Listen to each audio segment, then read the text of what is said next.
अविनाश ने एक ही दिन किडलॉजिक्स मीडिया ज्वाइन किया था। हाय हेलो से शुरू हुई उनकी बातचीत जल्द ही दोस्ती में बदल गई थी। रचना यार, कॉफी पीने का मन हो रहा है, चलेगी? मुझे भी सर दर्द हो रहा है, लेकिन मैं कॉफी नहीं चाय पीऊंगी। एक्चुअली मुझे भी चाय ही पसंद है, लेकिन आजकल की लड़कियां चाय को बड़ा डाउन मार्केट समझती है ना, इसलिए मैंने तुम्हारे सामने शो ऑफ करने के लिए कॉफी कहा। ये किसने कहा कि चाय या कॉफी की प्रेफरेंस से बंदे की क्लास बदल जाती है? और अगर बदलती भी है ना, तो भाई हम तो तब भी चाय का साथ छोड़ने वालों में से नहीं है। एक बार हाथ थामा है, इतनी आसानी से थोड़ी ना छूटेगा। एक बात बताओ, तुम मुझे इम्प्रेस करने की कोशिश क्यों कर रहे थे वैसे? अरे यार, तुम तो पीछे ही पड़ जाती हो। कुछ नहीं बाबा, चलो ना अब चाय पीते हैं। फालतू बातों में दिमाग लगाना बंद कर दो। रचना की बातों के भंवर में अविनाश उलझता ही जा रहा था। साथ में चाय, कॉफी और लंच करते करते कब उन दोनों की दोस्ती प्यार में बदल गई, उन्हें एहसास तक नहीं हुआ था। रचना, तुमने मुझसे पूछा था ना, मैं तुम्हें इम्प्रेस करने की कोशिश क्यों कर रहा था? हाँ, पूछा तो था, बताओ। क्योंकि मैं तुमसे प्यार करता हूँ। तुम्हारे साथ रहता हूँ तो मुझे अच्छा लगता है।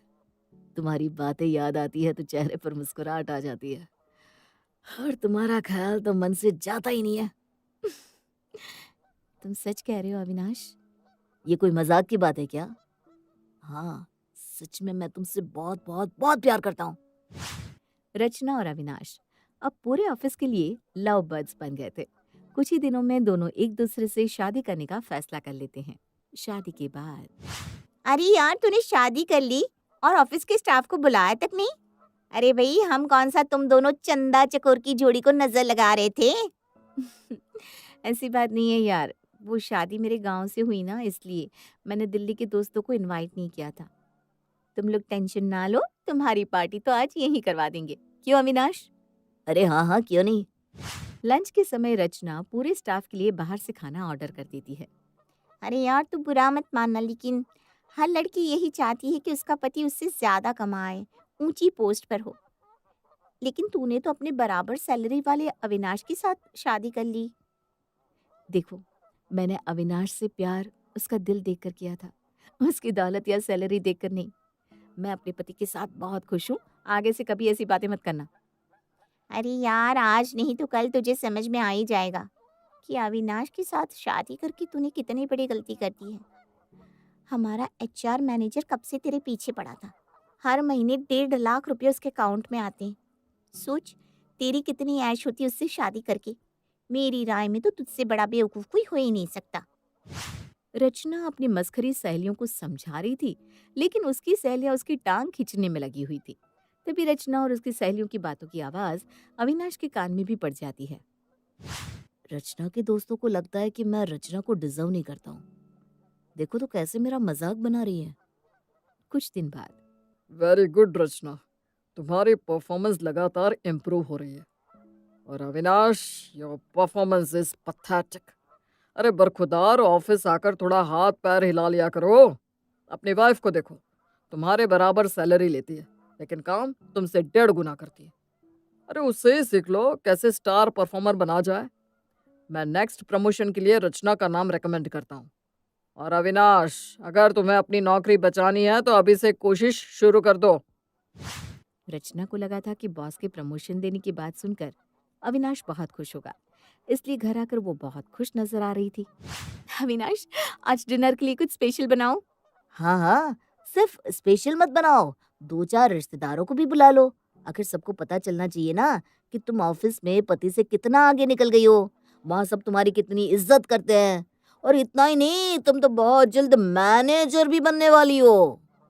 पति की नौकरी रहे ना रहे, उससे भला मैनेजर पत्नी को क्या फर्क पड़ेगा। ठीक कहा ना मैंने? अविनाश, कैसी बातें कर रहे हो तुम? अरे अगर तुम्हारी परफॉर्मेंस सही नहीं है तो उसका गुस्सा तुम मुझ पर क्यों निकाल रहे हो? और बॉस की तो आदत है ऐसा कहने की। वो ऐसी किसी को नौकरी से नहीं निकालने वाले। जस्ट चिल यार। चिल इसलिए ना कि तुम्हारी नौकरी पर नहीं, मेरी नौकरी पर बात आई है। अगर यही तुम्हारे साथ हुआ होता तो तुम क्या करती? पार्टी करती? अरे कुछ तो शर्म करो रचना। अपनी नौकरी के घमंड में तुम इतनी अंधी हो गई हो कि तुम्हें इस बात से कोई फर्क नहीं पड़ता कि आज पूरे ऑफिस के सामने तुम्हारे पति की कितनी बेइज्जती हुई है। अगर कोई भी शर्मदार औरत होती ना तो ऐसी बात कहने से कम 10 बार सोचती, लेकिन नहीं, तुम्हें तो अपने अलावा कोई दिखता ही नहीं। तुम गलत समझ रहे हो अविनाश, ऐसी कोई बात नहीं है जैसा तुम सोच रहे हो। अच्छा, तो फिर कैसा है? तुम ही समझा दो। तुम तो मुझे अपना पति समझती नहीं हो। तुम्हारी नजर में मेरी कोई इज्जत होती तभी तो तुम्हें मेरे सुख दुख से कोई मतलब होता। तुम्हारी सहेलियों का भी तो यही कहना है ना कि तुम्हें अपने बराबर कमाने वाले लूजर फेलियर आदमी के साथ शादी नहीं करनी चाहिए थी। अरे, तुम कहाँ की बात कहाँ ले जा रहे हो? तुम्हारी तारीफ सुन सुन के थक गया हूं मैं रचना। जब से तुमसे शादी की है, हर कोई ऑफिस में बस तुम्हारी ही तारीफ करता रहता है। मेरे दोस्तों को ऐसा लगता है कि मैंने तुमसे इसलिए शादी की है ताकि तुम्हारी सैलरी पर मैं ऐश कर सकूं। अब तो मुझे ऐसा लगता है जैसे मैं तो कुछ हुई नहीं। तुमसे शादी करना मेरे जीवन की सबसे बड़ी गलती बन गई है। छोटी सी बात को लेकर शुरू हुआ उनका झगड़ा अब एक बड़ा विकराल रूप ले चुका था। अगले दिन सुबह ऑफिस में। क्या यार अविनाश, तू अभी तक मुंह लटकाए घूम रहा है? अरे भाई, कुछ नहीं होने वाला तेरी नौकरी को। तेरी बीवी स्टार परफॉर्मर है और बॉस के साथ उसकी कितनी बनती है ये बात कंपनी में सब लोग जानते हैं। तेरा रिव्यू तो वो बॉस से कहकर 1 मिनट में सही करा सकती है, बल्कि मुझे तो लगता है कि अब तक करा भी दिया होगा। 2 महीने में वो बन जाएगी हमारी मैनेजर। बस उसके बाद तू काम करे ना करे, सैलरी तो हर महीने तेरे अकाउंट में आनी ही आनी है। अरे वो कहते हैं ना, जब सैया भय कोतवाल तो डर काहे का। बकवास बंद करो तुम लोग। और मैं इस कंपनी में नौकरी अपनी काबिलियत की वजह से कर रहा हूँ, अपनी बीवी की सिफारिश की वजह से नहीं। सिफारिश की जरूरत ना मुझे कल थी ना आज है। अगर तुम्हें यही लगता है ना कि मैं अपनी पत्नी की सिफारिशों के कारण यहाँ टिक गया हूँ तो ठीक है, मैं आज और अभी ये नौकरी छोड़ता हूँ। नौकरी छोड़ देगा तो क्या घर में बैठकर मंजीरा बजाएगा? अरे उससे चिंता करने की क्या जरूरत है, इसकी बीवी कमाती तो है। कौन सा नौकरी छोड़ने से इसका घर चलना बंद हो जाएगा? दोस्तों की बात सुनकर अविनाश न आओ देखता है न ताव, बस जाकर इस्तीफा बॉस के मुंह पर दे मारता है और अपने घर चला आता है। अरे बेटा, आज इतनी जल्दी तू ऑफिस से घर आ गया? बहू नहीं आई तेरे साथ? क्या हुआ बेटा, परेशान क्यों दिख रहा है? माँ, तुम्हारी बहू की वजह से आज मैं नौकरी छोड़कर आ गया हूँ। अरे हुआ क्या, कुछ तो बता।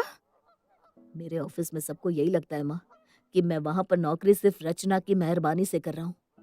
क्या मैं इतना भी काबिल नहीं हूँ माँ कि मुझे नौकरी करने के लिए रचना की सिफारिश की जरूरत पड़ेगी?